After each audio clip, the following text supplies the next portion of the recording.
Hey, how's it going everyone? Sinful Duck here, and today I want to talk to you guys a little bit about my thoughts and some of my feelings on the changes here in the Clockwork City update.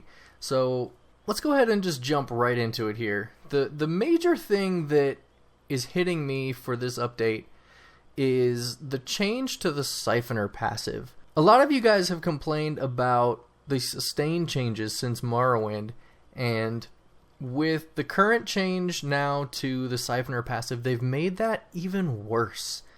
If you're in PvP now, even in Battlegrounds, if you like playing Battlegrounds, which I know a lot of you guys do, so if you like playing Battlegrounds, now you have to deal with champion points. And as part of those champion points, not only are all of your recoveries going to be reduced, but you're also gonna have your potions affected. I don't understand what ZeniMax is thinking on this one, but I guess we're just gonna have to roll with it. But here's my thought on this, and you guys can leave your feedback in the comments down below on how you guys are feeling about these changes. But for me, that really limits the types of builds that we can do now. And with the gear that's out there, I mean, let's face it, there are certain gear sets and certain metas and things that they just work so well that there's really no getting around it. So you're kind of stuck in a little bit of a pigeonhole there. And now with these changes, ZeniMax is kind of forcing you into a certain direction. They're really pushing you in a certain direction, trying to make it so that you're having to use a sustain set.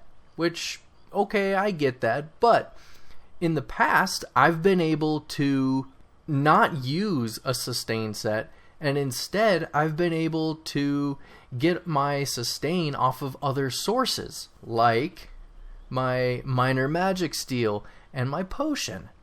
Now, I haven't tested this yet, and I'm sure some of you guys already know, but I've been away from the game for a little bit. After the events that happened here in Vegas not long ago, decided to take a little bit of a break. I've been focusing a little bit more on real life stuff, but we'll get into that in a little bit. So I haven't had time to test this. So does Elemental Drain, because it's a, let me see how they word this here. It is a Magicka Resource Restore. So is Elemental Drain now affected by the champion points? If so, if this is affected, and I know for sure that your potion is affected because they specifically talked about that, if both of those are now affected, that really cuts into being able to sustain without a set. And I'm going to be honest with you guys, I do not like that.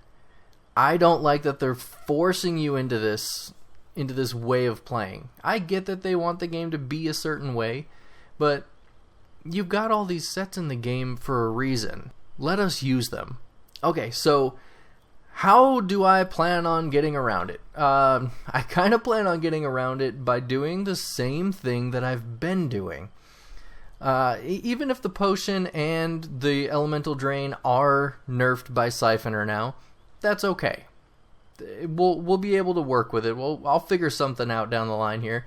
But most likely, I'm not going to have to worry about it because the sustain is so good before that I should be fine. Now, I don't think I mentioned this, but I am on my flamethrower build. And I think that's going to be my main build for this update. Because, and I'll show you why, but the main reason is going to be because we have Elemental Drain, and our main damage is coming from Swallow Soul, which is very cheap in comparison to a lot of other skills. Very cheap. But we're also using Toryg's Pact. Now, I have Wizard's Repost in there. We might change that out. We'll have to come back to that later, and I'll give you guys an update in the future on how I change this build for this patch. But Toryg's Pact, I think that with the way ZeniMax is pushing the game for resource management, that a set like Toryg's Pact is really going to be strong. I think it's really going to be able to shine in PvP even more than it has been, because I mean, you guys see we've got this about 6,300 shock damage. Let me buff that up real quick. 6,600 shock damage. And if I went with fire, that would be even more. It would be even more, but 6,600 shock damage. And that's all free damage. That's the main thing that you guys need to keep in mind with Toryg's Pact. And you guys that follow my videos, you guys know the power of Toryg's Pact. But that's 6,600 free damage. And a normal enchant is nowhere near that. And it doesn't go off nearly as often. So the actual damage increase that you're getting is huge. It is huge. So I think Toryg's Pact, because of the amount of free damage and because of how reliable, it's not a proc that you're waiting on. There's no RNG to Toryg's Pact. It just works, which is what I love. So you're getting free damage, so the Magicka sustain issue is not going to be as big of a deal. You're getting rid of the RNG component, which is amazing in a PvP environment. When you can control your damage, that is what you're looking for. So that's my 2 cents on that. Toryg's Pact, I think, is going to be even better now.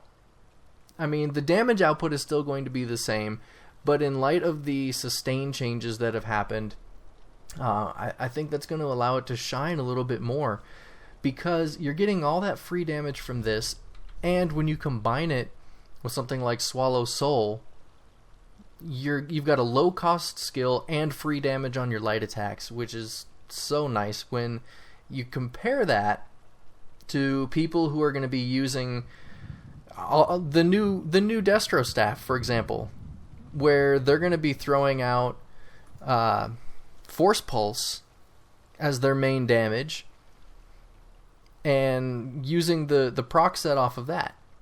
I'm sure that kind of a build can do really well. I'm sure it can, but look at the cost difference. You're at almost 2,400 Magicka cost there versus 1,665.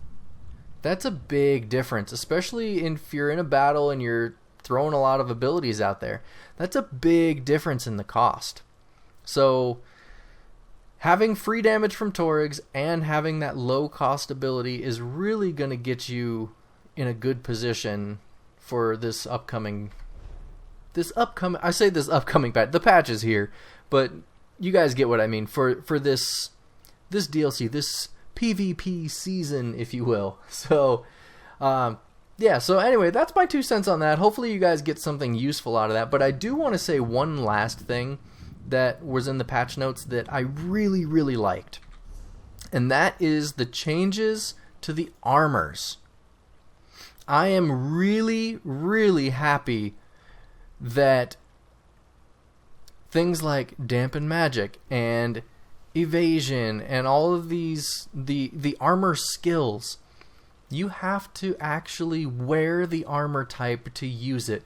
That is, I don't know how it took them this long to implement that, but that's amazing. That is so good, because now you're not going to have people in light armor or medium armor running around with immovable.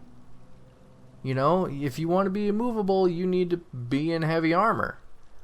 I love that. And I also love this.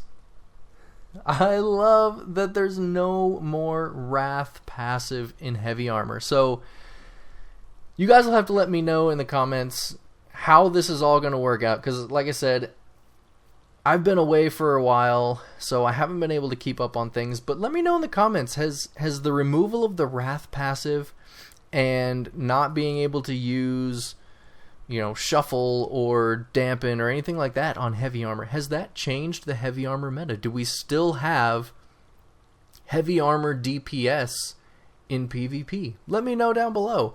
While I wait to hear you guys' responses, I'm going to get out there and go do a little PvP myself. So I'm going to go find out what's happening out there. I look forward to you guys' comments. Thank you for watching.